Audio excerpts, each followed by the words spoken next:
আসসালামু আলাইকুম। আজকে আমরা বর্গ নির্ণয়ের একটা নতুন কৌশল শিখব। এই কৌশলটা মূলত A plus B whole square এই সূত্রকে প্রয়োগ করে, অর্থাৎ A square plus 2ab plus B square. এখানে এটা করতে গেলে আপনাদেরকে দেখেন এখানে কি লেখা আছে, 54 স্কোয়ার।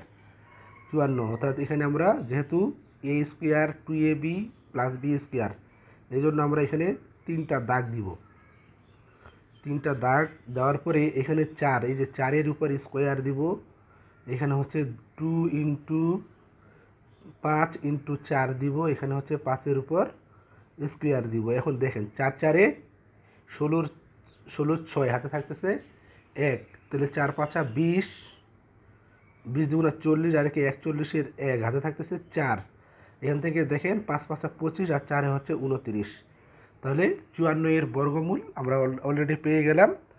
54-এর বর্গ পেয়ে গেলাম 2916, অর্থাৎ এটার বর্গ পেয়ে গেলাম আমরা 2916।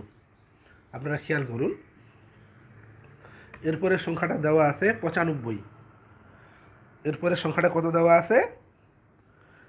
95। তাহলে একই নিয়ম, এই যে 95 9 স্কোয়ার, এখানে আরেকটা টান দেন 2 গুণ 9 ইন্টু 5, এখানে আরেকটা টান দেন 5-এর উপর স্কোয়ার করেন, তাহলে 5-এর স্কোয়ার করলে 25, 25-এর 5 হাতে হচ্ছে 2, তাহলে 5 দুগুণা 10, 9 10 90, দিয়ে 92, 2 হাতে হচ্ছে 9, 9 9 81, আর 9 হচ্ছে 90।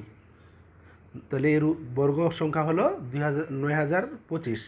তাহলে এইটার উত্তর কত হবে আপনারা কমেন্টে জানান।